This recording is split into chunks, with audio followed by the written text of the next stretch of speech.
Team, welcome back to the channel, man. As always, stoked, pumped up to see you. So in this video, I'm gonna break down for you how I designed and engineered my own Hasty hooch solution. I'm gonna give you all the tools and the resources and the equipment and the skill set that you need to be able to add this in to your kit bag.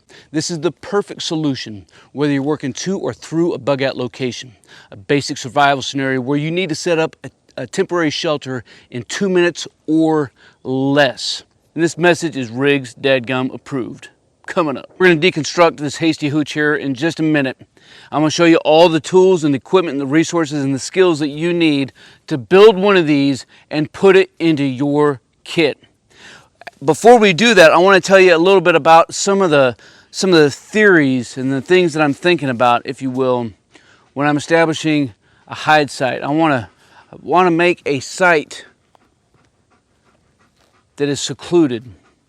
I want to make it easy or hard, if you will, for others to find my location. So I picked this particular spot because as Riggs and I were walking around, we came up to this little area, and I thought it was going to be a pretty good spot because I had these couple logs here that already offered some concealment in both of these directions.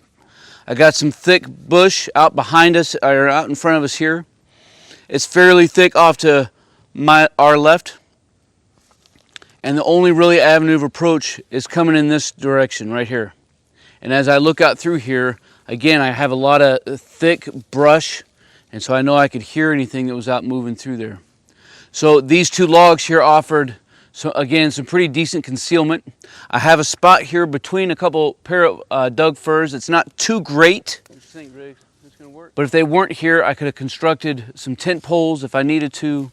And if they were further apart with the ridgeline that I have, I could have handled that as well. You'll notice that the site itself is barely knee-top high. And that is the absolute greatest height if you're building a hide site that you need to consider. You don't need to start working up towards shoulder height or higher. Stay down to knee height or lower. That way that you can conceal your movement a little bit easier. Think about the materials that you're using. And of course, if I was going to be here for any duration, I could add some natural vegetation, again, bringing it in around me to help even break up some of the hard lines that we're going to see set here. Now, I know you already see that I have one angle or one corner that is not undone. So this is just using a poncho. It could be whatever size. This particular one is standard size. So it's not overly large, again, because I'm trying to create a small footprint here. Right? And so the reason I have this down so low, obviously, is for visibility. And then the reason that we have the one side that is not done, because you can imagine that if this side was in, it's going to be dadgum hard as heck to get up into this hooch. But with this open, as such, it's super easy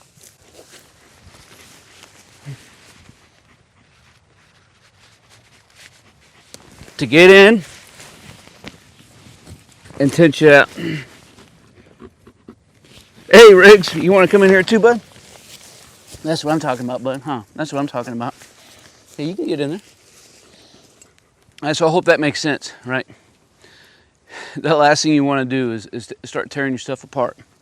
So we're going to deconstruct this thing a little bit here. I'm going to show you step by step how we actually built this thing.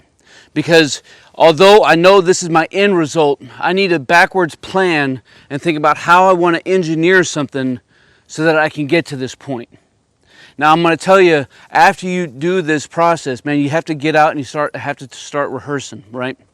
Think about all the things and all the scenarios, all the Murphys that are out there, all the what ifs, all the contingencies. But you know, moving through an area, man, if it starts to rain, you need to set up a hooch.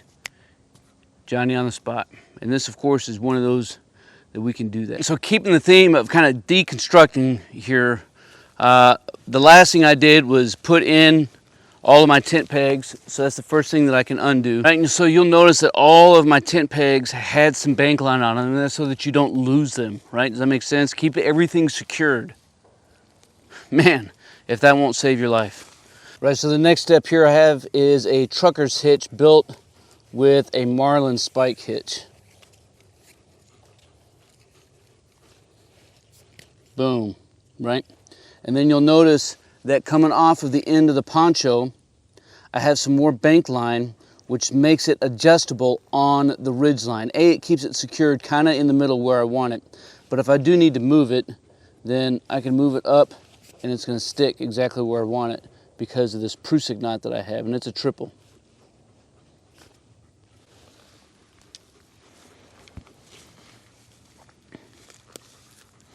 Right, and so of course the first thing we did was we put in our ridge line here, and I have an end of the line bowline, and then I'm going to use a tent peg just to keep that quick release and secure it on there.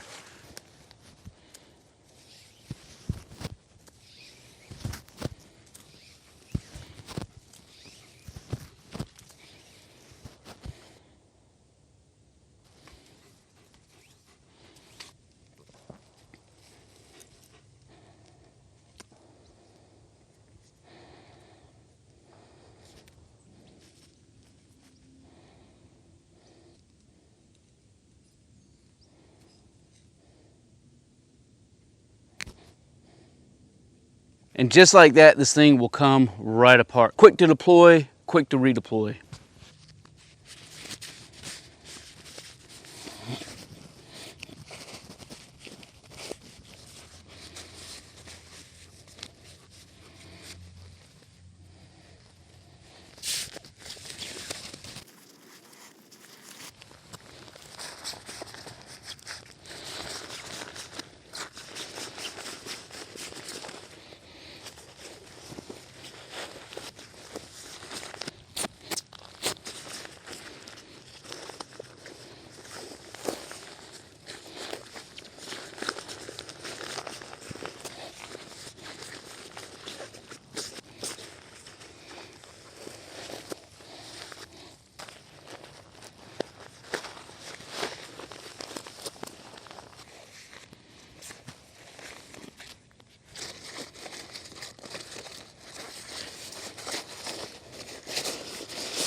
All right, bud, you ready?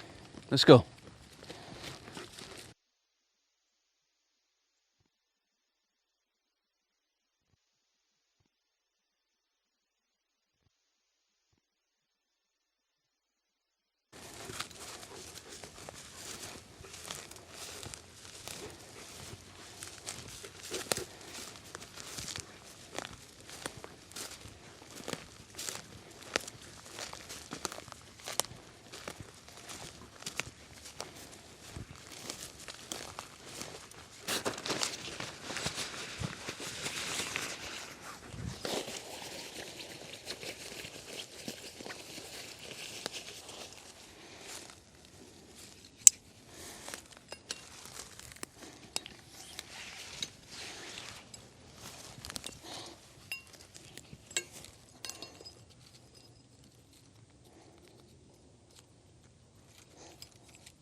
What's that one?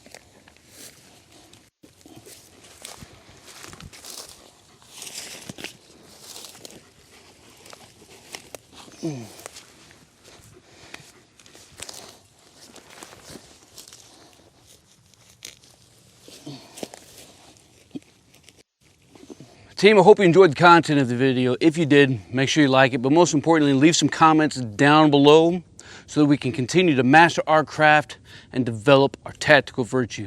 Man, I'm looking forward to it. As always, until then, you stay out there and you stay stoked.